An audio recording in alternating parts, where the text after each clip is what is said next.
The number of Polish work permits granted to foreigners reached a record high in 2024 and was only slightly lower in 2025, but still significantly higher than in 2023, when current Prime Minister Donald Tusk took power. During Tusk's 2 years in office, most immigrants have been brought into work from Colombia, the Philippines, India and Nepal. During that same time, unemployment among young Poles rose by 27%. On the Belarusian side, illegal migrants are trying to get into Poland in increasingly creative ways. For example, by digging a tunnel only 30 meters long, starting in Belarus and ending on a private uninhabited property in the village of Kondratki. At its highest point, this tunnel was almost 1.8 meters high. Despite this, the border control systems constructed in 2022 during the Law and Justice Party's government guarantees near 100% impermeability, which is confirmed even by the current authorities. Our border is secure. We have a 98% impermeability, so the Belarusian services are bending over backwards to find a way to circumvent our security measures.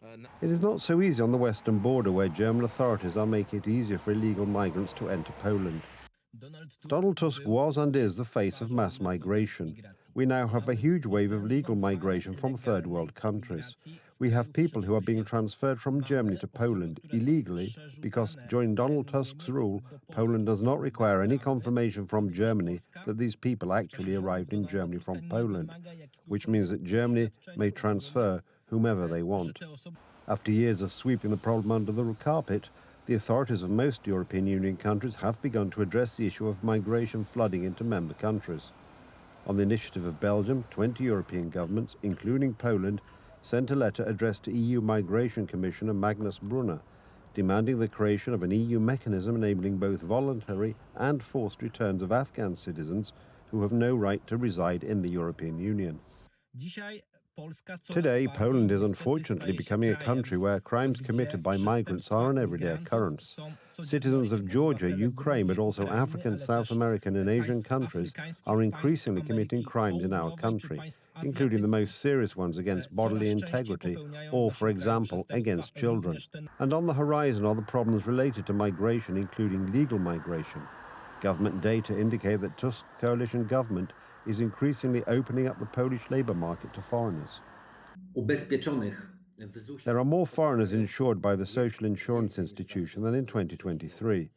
Even if we look at just Ukrainians, there are still more of them. This applies both to those who are already insured and those who are applying for work permits. What is worse, forecasts for 2025 indicate that these numbers will increase even further. Meanwhile, unemployment among young Poles is rising significantly. There are many factors at play. Replacing these young people with newcomers, especially from Asian countries. But this applies to those professions or jobs that are seasonal, or, one might say, short-term. In May this year, youth unemployment reached 13.5%. This is an increase of over 27% compared to 2024. Poland recorded the highest increase in youth unemployment among all European Union countries.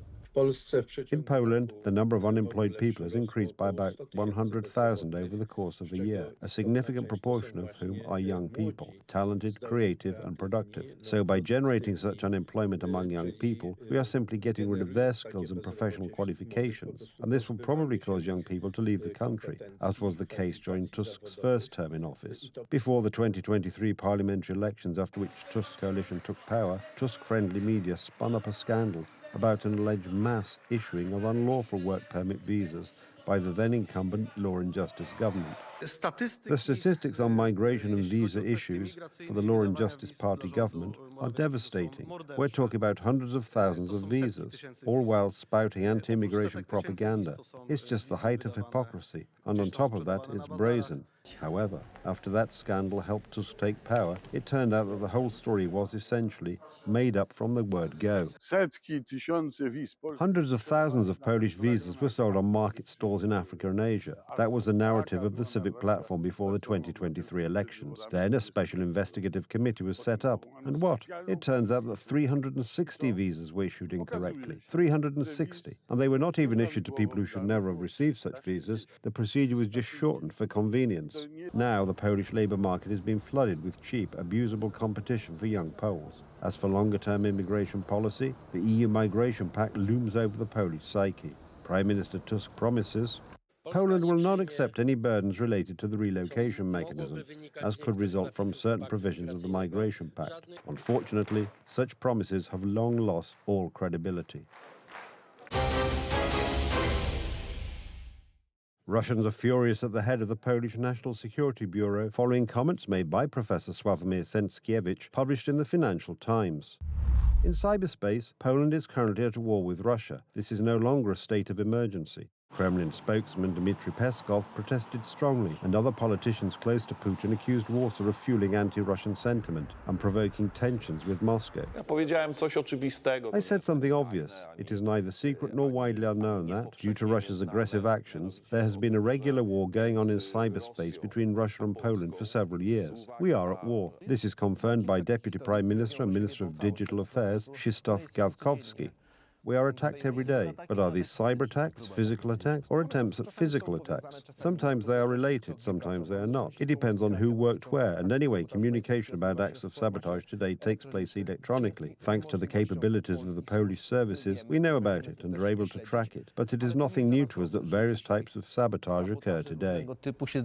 You don't have to go far back in time. A few weeks ago, Polish offices were paralyzed after the failure of two systems that are key to the functioning of the administration. The source register system and the state register system crashed. This halted the work of registry offices, the PESEL system, the ID card register, and some banking and communication services. Other authorities published announcements such as this one: failure of the National Passport Document Register. Due to the situation, the acceptance of passport applications and the issue of ready documents has been suspended until further notice. On another occasion, ATMs stopped working, as did payment terminals in stores. Anyone who did not have cash on them had no access to their own money. A few days ago, the 112 emergency number stopped working for several hours. Cyber warfare is a conflict waged in cyberspace. Instead of tanks or missiles, code, malware, and attacks on ivory infrastructure are used, and its goal may be to paralyze the enemy's systems, steal data, spread disinformation, or influence social or political decisions. An example: the Moscow-inspired 8-star campaign targeting the Law and Justice government. According to the definition, cyber warfare is a real and aggressive tool of 21st century international politics. From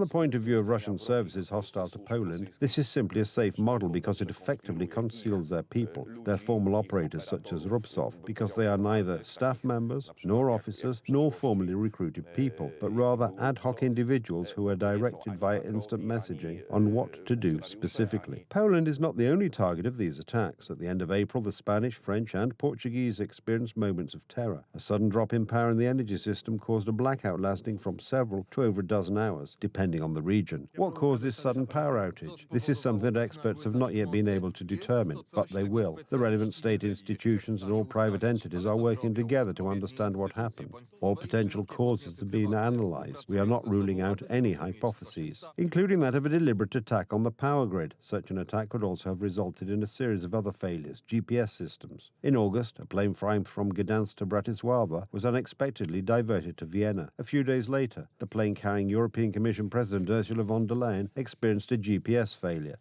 So far, each time it has ended without anything serious happening. But Polish Deputy Prime Minister and Minister of Digital Affairs Krzysztof Gawkowski, quoted today, warned even then that cyber attacks are usually just a prelude to a much more serious scenario. The prospect is that the first steps of the war will take place in the digital space. Today, Polish Prime Minister Donald Tusk confirmed this warning, using Ukraine as an example. What is happening today on the Ukrainian-Russian front, these kinetic, physical events, is only the final stage of what is happening in cyberspace. That is where the fate of the war is being decided today. A report by Microsoft shows that Poland is the third most frequently attacked country in Europe this year by cyber criminals sponsored by foreign states. Our country also ranks 10th in the world in terms of the number of cyber attacks directed from Russia.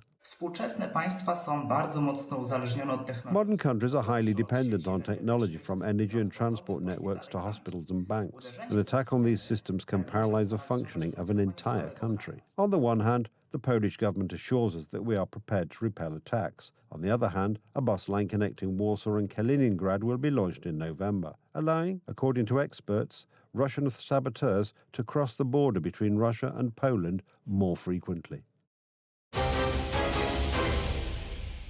Imperial Russia continues to make its presence felt. The world held its breath once again when news broke that Russia had rejected U.S. President Trump's peace plan, putting the planned meeting in Budapest between the U.S. president and the Russian dictator and criminal in doubt.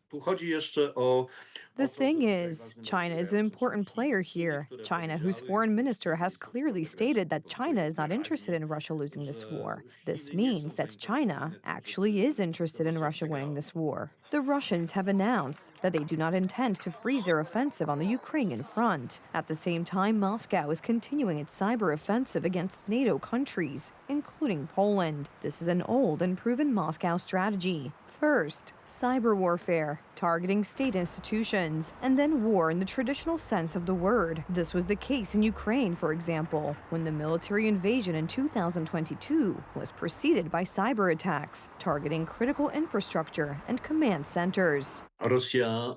Russia had a whole strategy worked out, including a political party that was in the Verkhovna Rada, the Ukrainian parliament, and it used all these classic elements, but not only classic ones, because it was also a hybrid war. Russia has been using the same strategy for years. It tries to play off and divide neighboring countries in order to weaken them and consequently push them into Moscow's hands.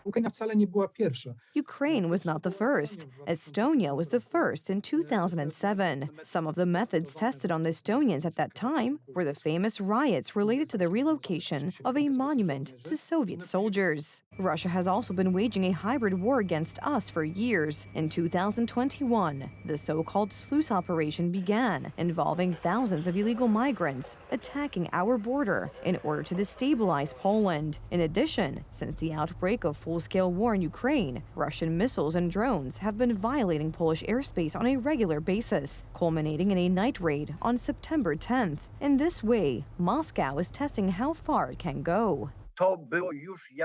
This was a clear statement from the Russian side that they are moving on to the next aggressive action against NATO. We are also constantly experiencing acts of sabotage. Mysterious fires are breaking out in Poland, affecting critical infrastructure, such as the subway and electrical substations.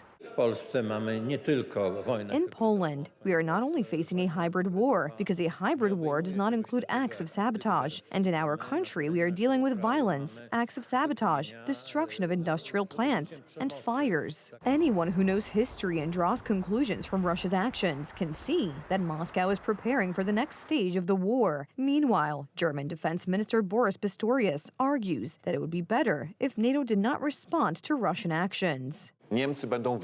Germany will, in a sense, regulate this escalation ladder in such a way that we will simply have no idea what will fall on our heads, and we will not be able to react in any way.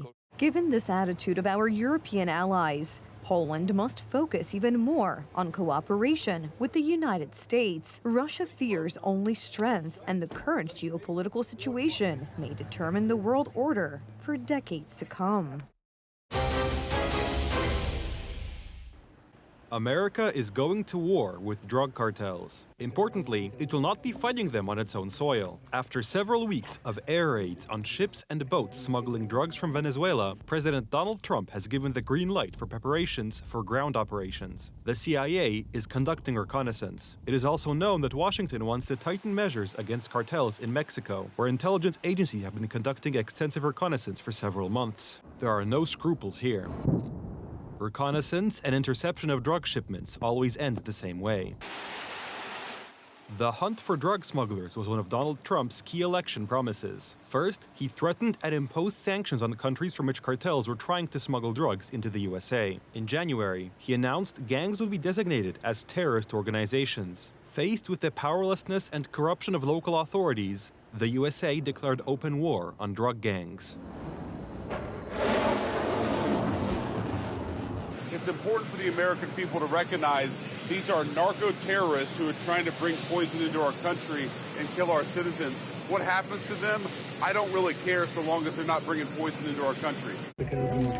While the authorities in Colombia, Ecuador, and Mexico have declared their willingness to cooperate with the Americans, Venezuela has denied any link to the cartels, or even that they exist at all. There could only be one American response. President Trump believes that Nicolas Maduro is an illegitimate president leading an illegitimate regime. that has been trafficking drugs to the United States of America for far too long, and we're not going to tolerate it. In there. This has led to official support for the idea of a ground operation by the U.S. military to destroy drug factories. It is known that U.S. intelligence agencies are already conducting reconnaissance operations. Well, I don't want to tell you exactly, but we are certainly looking at land now because we've got the sea very well under control. We've had a couple of days where there isn't a boat to be found. And that I view that as a good thing, not a bad thing.